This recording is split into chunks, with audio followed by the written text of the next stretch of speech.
Look how messy my office is. Is there anything? Oh, we're live. Here we are. Okay. Hello. Happy Saturday, everybody.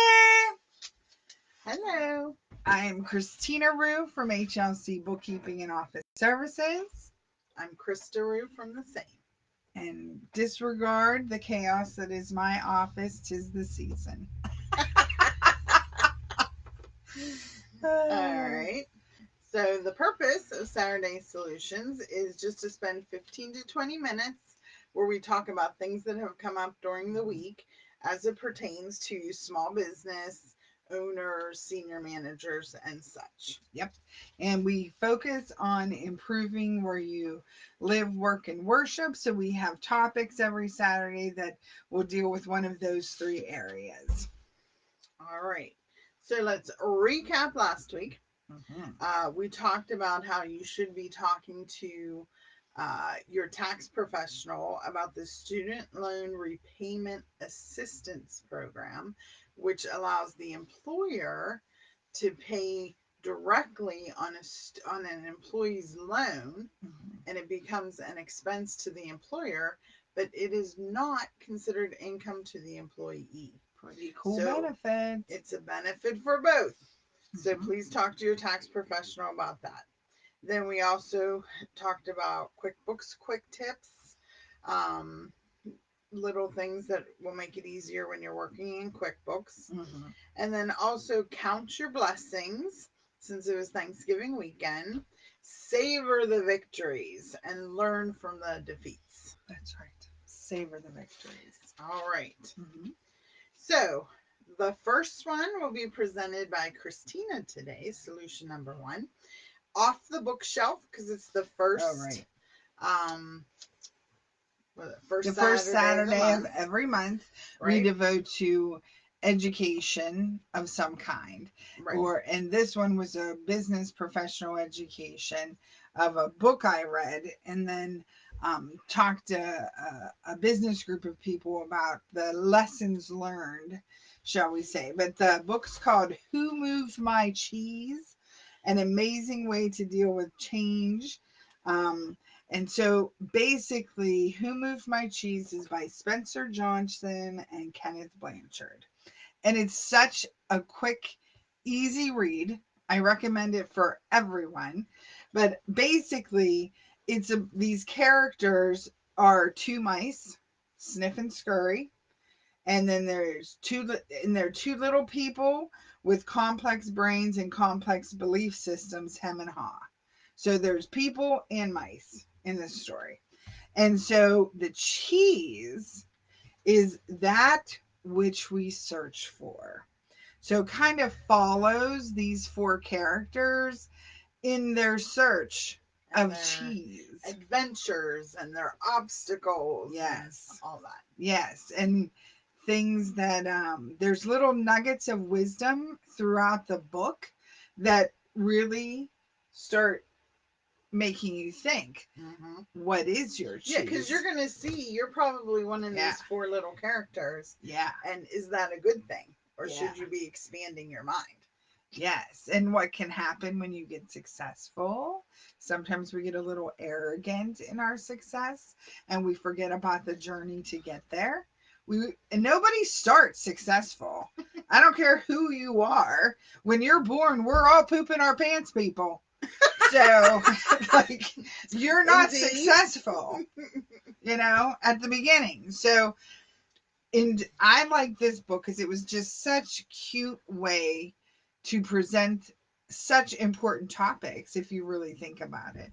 So I highly recommend the book. I enjoy it immensely. I usually read it every couple years, but whenever you think about it, what is your cheese? What is it for which you search that'll make you feel successful? And be successful, because sometimes it's not just about feeling successful, it's actually being successful. What are your goalposts? Yeah, and is it worth the sacrifices you're making? Yes, to get there. I'm telling you, there is so many little nuggets of wisdom in here that it's just worth the read. And like I said, it's enjoyable. It's great for book clubs. We can all relate to people in our family who may represent some of these characters, the ones who kind of lose their way and lose interest, the ones who stay focused but maybe lose a little bit of themselves in the process. There's just a lot. There's a lot in and it's a little book, and I think it really makes you think. Okay. Yeah. So anyways, that's my little nugget of wisdom for Off the Bookshelf. Exactly. For Off the Bookshelf, Who Moved My Cheese? By Johnson and Blanchard. Right. Okay. All right. So our number 2 topic today is competing for employees. Ooh. Because it is hard out there. Good, skilled people are going to cost you. And you need to be prepared for that. You should be doing analysis of your marketplace. You should have a clear idea of the position you're hiring for, what skills you're looking for. Now, there are a lot of people who are trying different things to appeal to get those people to say, yes, I want to work here for them. Because it's not always about money. That's right. Sometimes it's time, the ability to drop off your child and get to work at 10 instead of 9, the ability to leave early if your child plays basketball and you want to get to the game.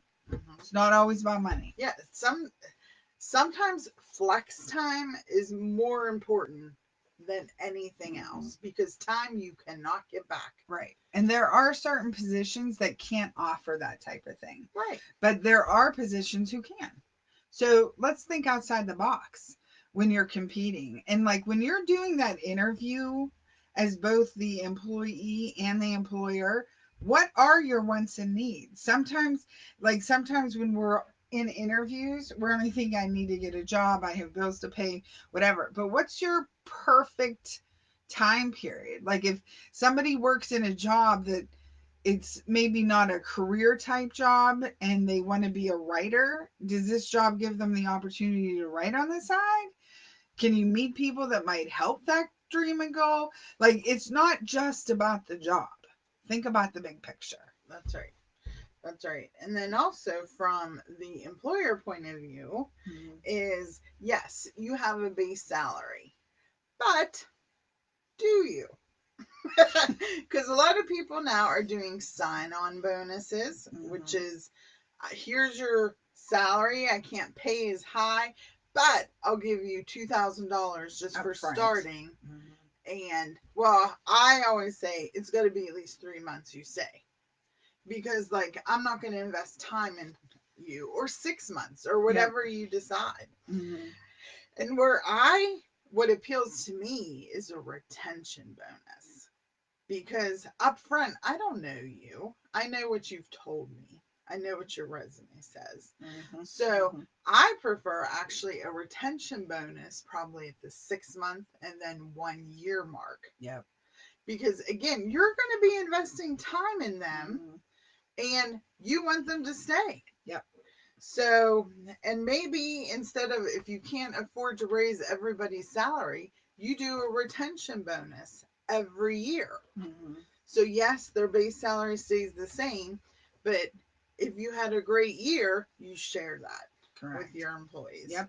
And that's a good way to keep them involved. And it's an educational opportunity from the employer to the employee to say, hey, look, we really need to kind of keep our ears open for new business if you're in need of new business, or if you're making deliveries and you're on site and you hear somebody saying they need this and we can provide that. Let's talk about what your response should be. Right. So that, because you're an emissary of your employer, no matter where you go, people know where you work. That's right. So like, even when you're at church, if people are asking you questions because you work at a certain place, if you work at Target or whatever, they'll be like, what's the best Christmas special? Like, you're always, on the clock, so to speak. Yeah. All right. And then also things to consider. Commissions. So like what we do is if an employee brings in someone who signs a contract for a year, then I give them 10% of whatever I earn on that contract right off the top. Once it's paid, right, money in. Yeah. And that's a way for them to increase their pay, and they're really not doing anything other than, hey, here's the card of my owner. Write my name on the back, and if you go with them, I get a commission. Exactly. Okay. Yep. And that can be great, especially like if you have one of those types of products or services that's great to pass along to other people, because then that helps you as an employee make extra money. It helps your employer retain your job, Right. I mean? And it's a win-win for everybody. It really is. There's different things you can do to think about that maybe won't change what you put in your budget as the salary, but commissions are based on the extras being sold. Right. Because they brought in new money, new revenue. That wasn't in the budget. That's right. So you can share that. Yep. Absolutely. Yep. All right. So now it's time for the surprise topic. Well, wait, we have to do a quick tip. We'd said about doing QuickBooks quick tips every time. Then we forgot. What's one I can do off the top of my head for QuickBooks? Oh, okay. There are different types of QuickBooks Online and different types of QuickBooks Desktop. So when you're thinking that you want to get an online program, you can start small and grow big. And QuickBooks Online, if you start and you're like, whoa, this is way too much than what I need, they actually let you go backwards. QuickBooks Desktop does not. You can't go backwards. You can only move up. Right. So that's something to keep in mind. And I can't even tell you people, if QuickBooks calls, do not say yes to Enterprise. Because, it's a beast. And 90% of companies do not need it. If you don't have a lot of inventory, a lot of employees, a lot of people who need separate access to different systems, locations, it's too much for you. It's just too much. Yeah. And then go ahead. Let's do mystery topic. All right. Dun, dun, dun! There you go. Choose one. Ooh. So she can't see it. All right. I got one. Got one? Okay. Okay, how do I prioritize when everything is important? Oh my Lord. That is a good one. This is a lifelong struggle, people. So there's what's called tyranny of the urgent.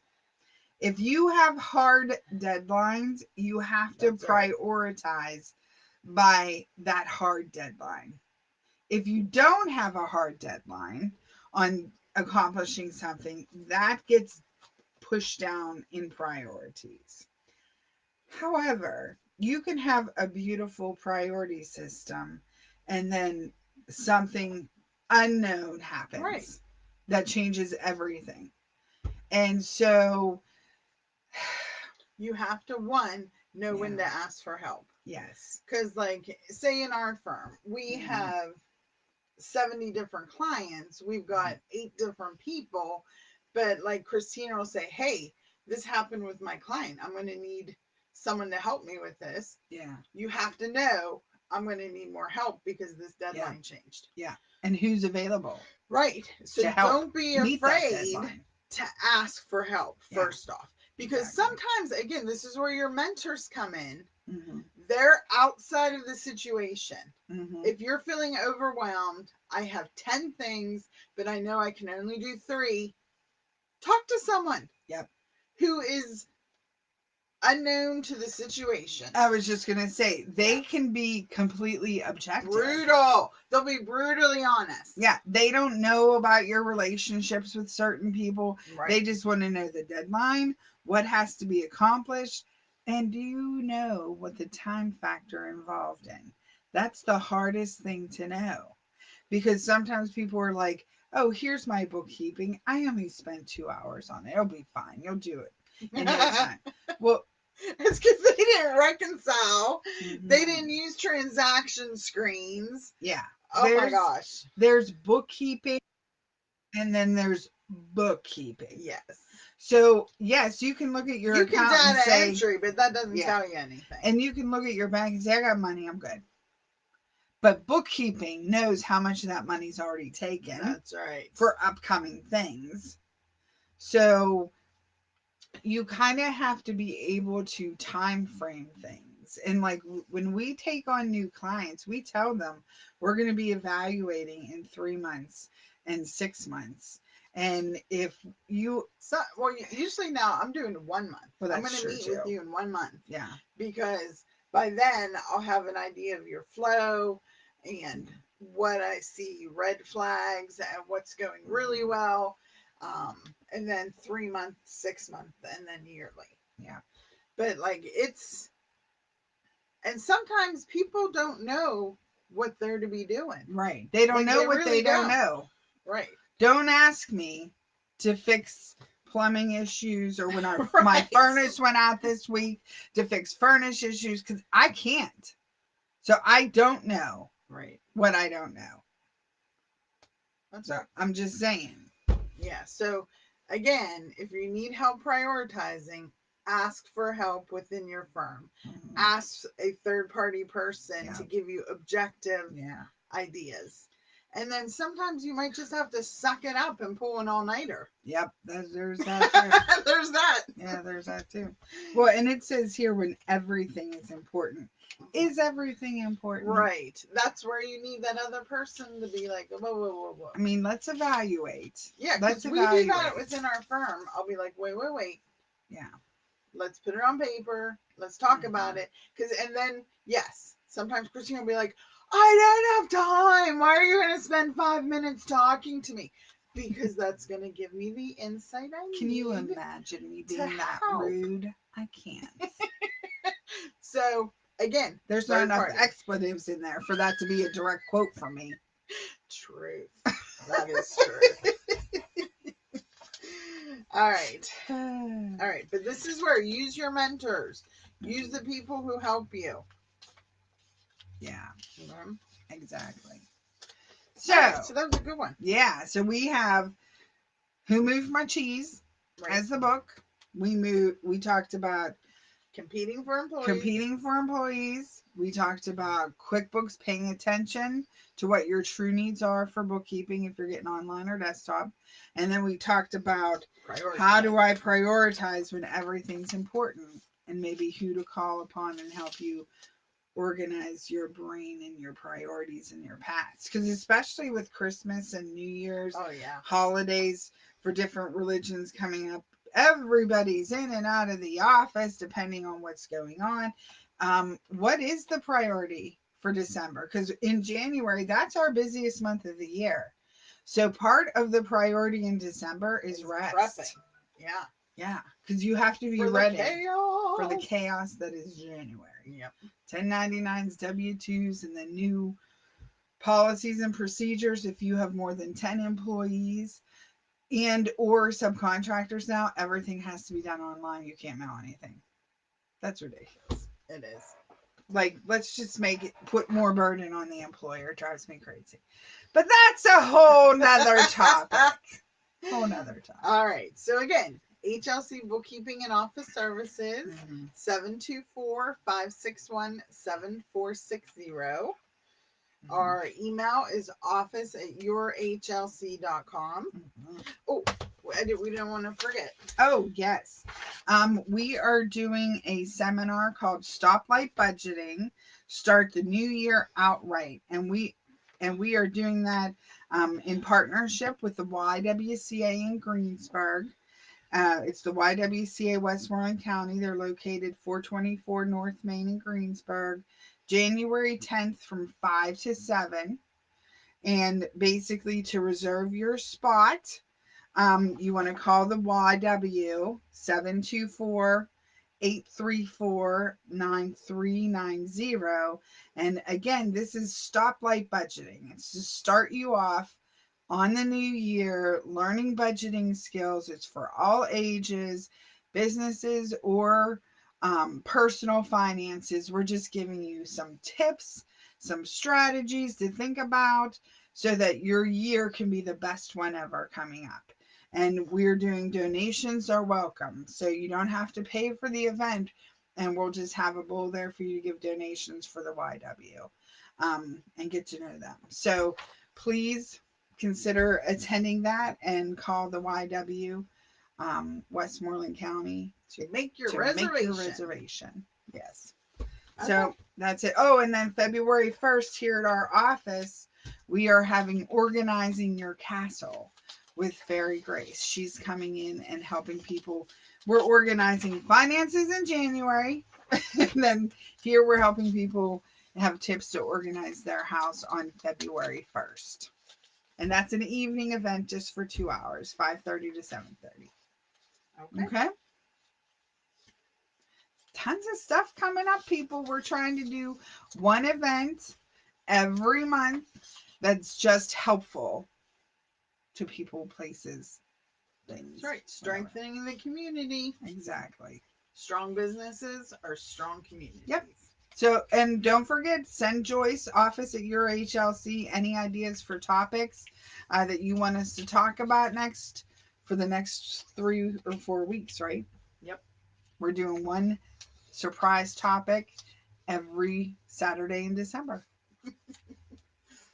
Okay. All right. Have a good one. Have a good one. Happy Saturday, everybody.